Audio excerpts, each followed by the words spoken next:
شعرك مقصف وبهتان، غلبتي وصفات كتيرة وما جابتش معاكي نتيجة.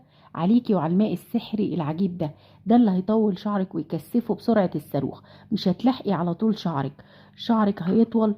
ومن أحلى وأسرع الوصفات كمان الوصفة دي، لأنها بتعطر الشعر. من احلى واسرع الوصفات كمان اللي بتنعم الشعر وبتعالج شيب الشعر. وصفه مدهشه ومجربه ومضمونه. اتمنى تحطي لايك وتشيري الفيديو بنية الافاده.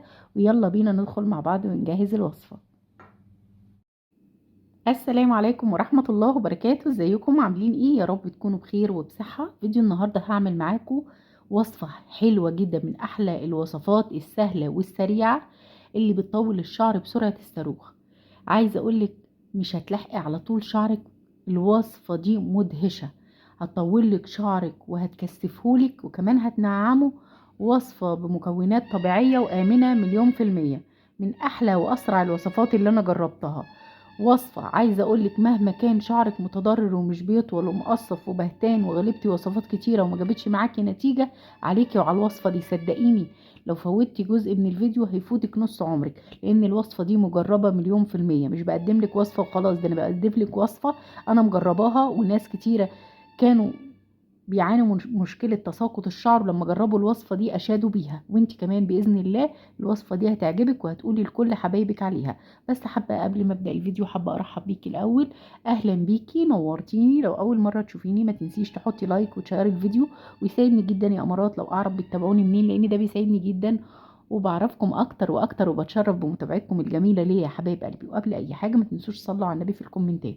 اللهم صل وسلم وبارك على سيدنا محمد وعلى آله وصحبه وسلم. مكونات الوصفة بتاعتنا كلها من بيتك ونتيجتها فعالة. هنبتدي كده بأول مكون معانا. أول مكون معانا وهو القمح أو البليلة، وده شكله. ده من الحاجات الفعالة جدا جدا اللي بتطول الشعر. وصدقيني مش هتلحقي على طول شعرك. هتجربي الوصفة دي هتلاقي شعرك بيطول بسرعة جدا. ومن اول اسبوع هتلاقيه، عايزة اقولك طول معاكي 5 سنتي في الاسبوع. وصفة فعالة جدا بتنشط الدورة الدموية في فروة الشعر، وبتحفز بصيلات الشعر على الإطالة. المكونات اللي هنستخدمها هتجربيها وهتشوفي بنفسك هتبهرك. وهنا زي ما انتوا شايفين انا اخدت الشعير وغسلته كويس جدا. اهم حاجة تغسلي المكونات دي علشان طبعا ما يبقاش فيها اتربة. زي ما انتوا شايفين اخدت كده الشعير معلقة كبيرة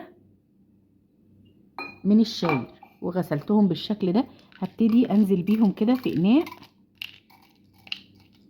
زي ما انتوا شايفين كده، بحيث ينفع الاناء ده ينفع ان هو يتحط على النار. تمام كده. فانا اخدت هنا معلقة من الشعير، هبتدي اضيف عليها كمان المكون اللي بعد كده وهو اكليل الجبل او الروزماري. هنبتدي ناخد منه معلقة بالشكل ده. هناخد كده معلقة من اكليل الجبل او الروزماري زي ما انتوا شايفين كده. بعد كده هنحتاج للتمر. هناخد كده حبيتين من التمر، بس هناخدهم بالبذر او بالنوى زي ما انتوا شايفين. بس هنفتحهم بالشكل ده اهو، وهننزل بيه بالشكل ده زي ما انتوا شايفين كده. يبقى انا ضفت معلقة من الملح، معلقة من الروزماري، حبيتين من التمر بنواهم، بس تفتحيهم علشان كل الفوائد اللي فيهم تاخديهم. تمام كده. بعد كده بقى هبتدي اضيف الخميرة. وطبعا خميرة الخبز من الحاجات الهايلة جدا جدا. هنبتدي كده ناخد من الخميرة اهو، حاجة بسيطة، اقل من ربع المعلقة من الخميرة. تمام كده. بعد كده هبتدي اضيف عليهم مية، كوباية ونص من المية، مية عادية خالص.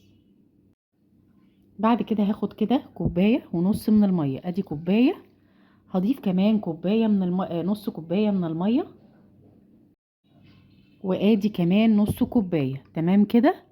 هبتدي اقلبهم كويس واخلطهم بالشكل ده وارفعهم على النار يغلوا. اهم حاجة ان نرفعهم على النار يغلوا على نار هاديه، او يعني الاول تسيبيهم على نار عاليه لحد ما يبتدوا يخشوا في الغليان. عدي بقى من بعد ما يبتدوا يغلوا، هتعدي 10 دقايق او ربع ساعه، مش اكتر من كده. اثناء ما هو بيغلي هتكوني مغطيه عليه، علشان الاعشاب دي والحاجات دي فوائدها كلها تحتفظي بيها في المغلي بتاعهم. لكن لو انت سبتيه مكشوف اثناء الغليان، الفوائد كلها دي هتتبخر ومش هتستفيدي بالفوائد دي. فيفضل ان انت زي ما قلتلك هتسيبيه يغلي اول دقيقتين على نار عاليه. تمام كده. الدقيقتين الاولانيين دول مش هنحسبهم، هنحسب من بعد الغليان. اول ما يبتدي بقى يغلي هتبتدي توطي عليه وتغطي وتسيبيه 10 دقايق او ربع ساعه، مش اكتر من كده. بعد كده بعد ما اعمل الخطوه دي هنرجع مع بعض نكمل الوصفه، لاني مش هصورها لاني مش حابه اطول عليكم. ما تستاهلش يعني ان اطول اني اصورها. وهنا بعد ما غليته بالشكل ده ابتدي بقى اصفيه. احتاج لمصفى ضيقه،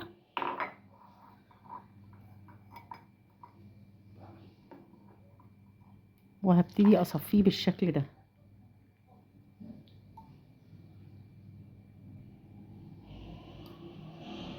زي ما انتوا شايفين هما كوبايه ونص، وبعد الغليان بقوا كوبايه. يعني احنا هنا ضايفين المعيار من الميه على الاعشاب دي، كوبايه ونص من الميه. بعد ما الغليان اما اثر وغلي واثر وقل، بقى كوبايه بالشكل ده. وده الناتج عن الغليان، والفوائد كلها موجوده في الميه دي.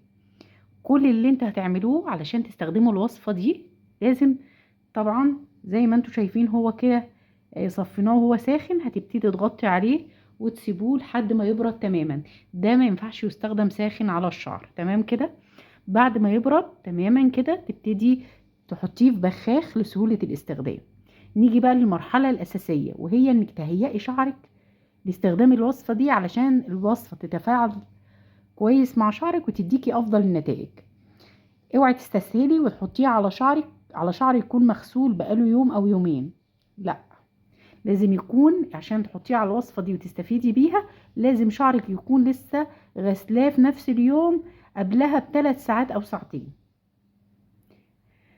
بعد كده هتبتدي طبعا تغسلي شعرك وتجففيه بفوطة، وبعد كده تبتدي بقى تسرحيه الاول. اهم حاجة تمشطي شعرك الاول، وبعد كده تبتدي تحطيه في البخاخ بعد ما يبرد وترشيه على فروة شعرك. تحطي في فروة شعرك وتغرقي فروة شعرك جدا بالمزيج ده، وتعملي تدليك بأطراف الأصابع علشان تنضفي تفوقي فروة الشعر وتتفاعل وتنشطيها بإنك تعملي لها تدليك. التدليك ده بينشط فروة راسك وفروة الشعر عموما، وبيعمل لها إفاقة بحيث إنها تتفاعل مع الوصفة. و بصيلات شعرك عايزة أقولك هترجع تنمو بطريقة صحية وسليمة، وشعرك هيطول. ولو مقصف او بهتان هتلاقي ان الوصفة دي بتعالج كل المشاكل دي. بقى فيش لمعة طبيعية في شعرك، بتعالج التقصف، بتخلي شعرك تقيل، مش طول بس، لا طول وتقل. عشان كده بقولك انت مش هتقدري ترفعي شعرك من كتر طوله وتقله، من كتر تقله. طول هتاخديه وإطالة، عايزة اقولك إطالة يعني سريعة جدا فوق ما تتخيلي. الوصفة دي بتطول الشعر بسرعة الصاروخ. كل اللي انت زي ما قلتلك بقى هتعمليه، هتحطي في فروة شعرك وتعملي تدليك بأطراف الأصابع علشان تنشطي الدورة الدموية في فروة شعرك، وتغرقي فروة شعرك كويس جدا بالمزيج ده. بعد كده بقى تحطي على الخصل والأطراف وتشبعي شعرك كويس جدا بيها، وتجيبي لي مشط خشب. أهم حاجة تجيبي مشط خشب علشان هنا شعرك ضعيف، فما ينفعش ان انت تحطي مشط بلاستيك وتسرحي شعرك بيها. الشعر بيبقى في اضعف حالاته، فمحتاج المشط الخشب. ليه؟ لان المشط البلاستيك بيعمل كهرباء في الشعر، لكن المشط الخشب ما بيعملش اي حاجة في الشعر، وآمن 1000000%. لان طبعا شعرك هنا بيبقى ضعيف، فبيبقى هو لطيف على الشعر. الخشب ما بيعملش كهرباء وآمن. المشط الخشب. تمام كده.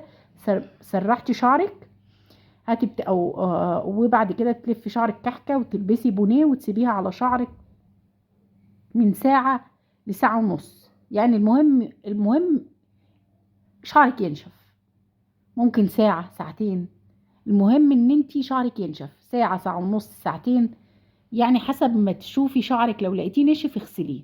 اهم حاجه الوصفه دي تنشف على شعرك، حسب بقى الجو عندك. تمام كده. بعد كده تبتدي تغسلي شعرك بميه جاريه، وبعد كده تغسلي شعرك بالشامبو. هتدعيلي على الوصفه دي، حرفيا هتخلي شعرك يبقى زي الباروكه طويل وتقيل. وصفه من احلى واسرع الوصفات، هتجربوها وتشوفوا بنفسكم. اتمنى تحطوا لايك وتشيروا الفيديو بنية الافاده علشان غيركم يستفيد زي ما استفدتوا. اي حد هتروح له الوصفه دي ويجربها هيدعيلك دعوه حلوه تقعد في ميزان حسناتك لانك افدتيه. واتمنى طبعا لو في اي سؤال بخصوص الوصفة اكتبولي في الكومنتات وقولولي رأيكم في الوصفة. الوصفة مدهشة جدا وعن تجربة، وانا بتفاعل مع كل ارائكم لاني بقرا كل تعليقاتكم الجميلة، وببقى عايزة اعرف الوصفة عملت معاكم ايه. انا مبدئيا الوصفات اللي بقدمها لكم وصفات مجربة 100%، وببقى مجربة عليا وعلى أولادي وعلى معارفي وعلى أصحابي، وكل اللي بيجرب الوصفات دي الحمد لله بيدعيلي، لأن وصفات مضمونة وآمنة 1000000% ونتائجها سريعة وغير مكلفة. وطبعا ده هتشوفوه بالإثبات والتجربة، والتجربة خير دليل. وده كده أنا كده خلصت الفيديو. أتمنى بقى نتفاعل مع الفيديو ونحط لايك ونشير الفيديو. والسلام عليكم ورحمة الله وبركاته.